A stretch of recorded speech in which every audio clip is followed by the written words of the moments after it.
All right. Well, good afternoon, and thank you for joining us. My name is Michael Gault. I'm an eminent domain attorney with Bell Carrington, Price and Gregg, and we're here this afternoon, or whenever you may be watching the recording of this town hall, to talk a little bit about eminent domain, how that may impact you as landowners that are potentially impacted through road widening or improvement projects. And specifically, if you're here with us today watching this particular town hall, you're likely concerned with the SR 14 slash Spur South Davis Road Widening and Improvements Project. This project has been going on for some time. Preliminary engineering started back in 2018 and right of way kicked off in 2024 and is still ongoing. So, likely many of you that are here with us have experienced the inception of the right of way process. And so most of you know that initially involves contact from a right-of-way agent or a representative from the state or the DOT to let you know that your property is impacted. Some of you at this point may have already received appraisals or offers for the property that's being acquired from you. But all of you, if you're watching this and have an indication that you're impacted, know that there's a chance that private property will need to be taken for a public purpose, in this case, widening a roadway.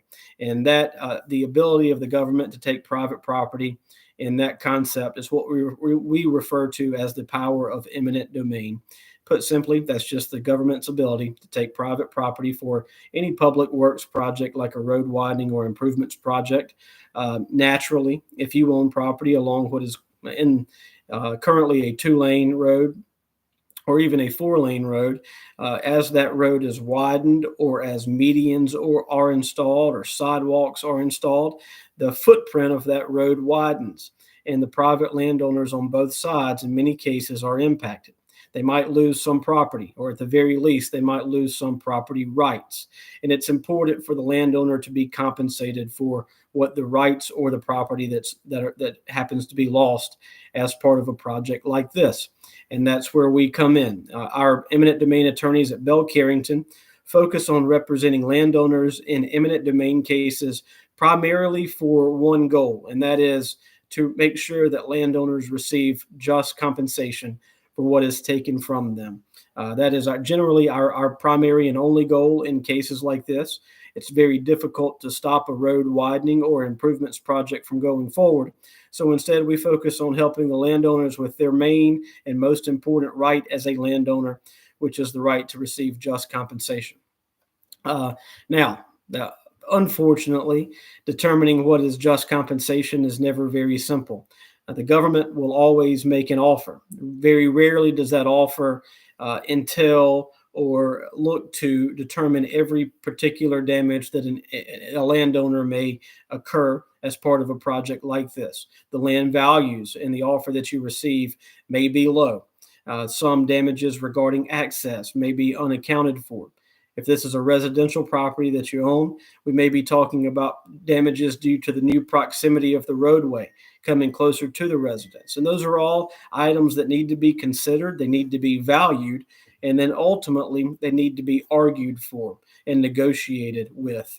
And that's our firm's area of focus when it comes to representing landowners in cases like this.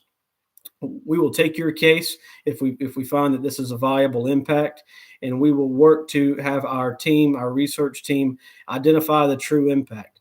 How much land is being taken? Will there be any new water runoff or stormwater drainage issues that are impacting your property?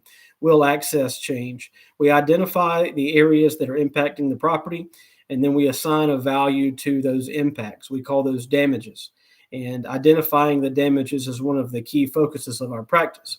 And then we engage with the department, either through a third-party right-of-way agent, an in-house employee, or ultimately, if condemnation is filed, we work with the lawyer representing the entity that's doing the taking of the property to work through the litigation process step by step to make sure that we advocate for our clients' rights, and that we make sure that ultimately, at the end of the day, we work to strive to see that true just compensation is realized, meaning that you as a landowner are paid fairly and adequately for what the government is taking from you.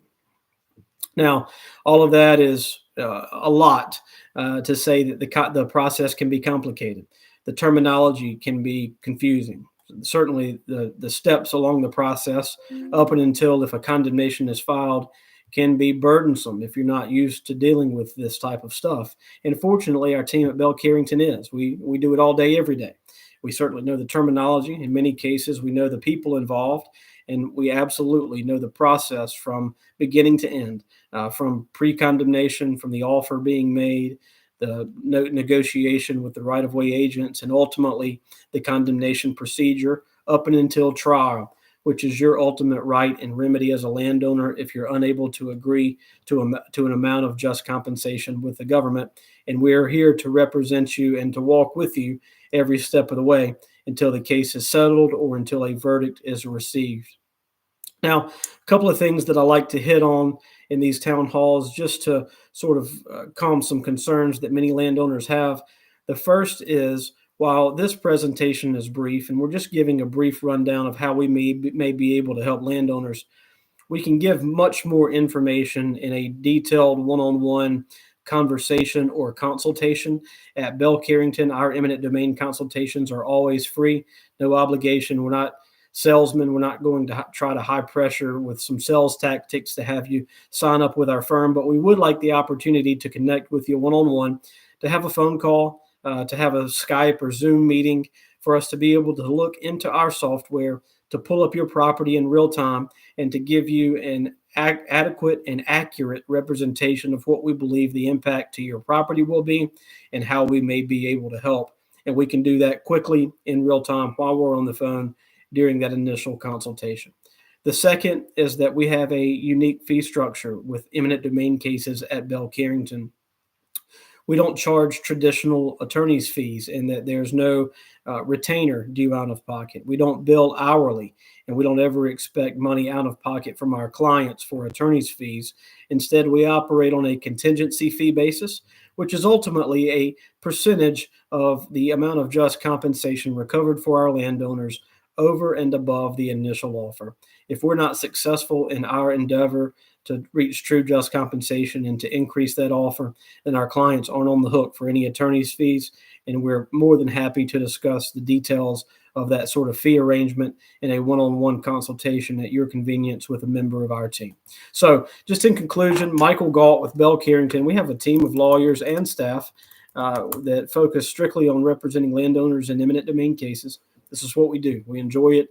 We love speaking with you. And so I'm going to enter some information in the chat box, which would be my name, email address, phone number, and our website. And we invite you to reach out to us through any of those mediums to schedule a consultation.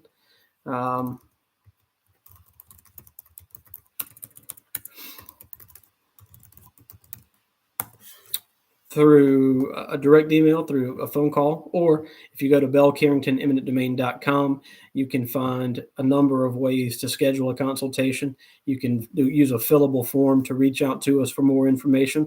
Whatever is most convenient and comfortable for you, we are happy to oblige. And we look forward to speaking with you and hopefully working with some of you in the future. Thank you.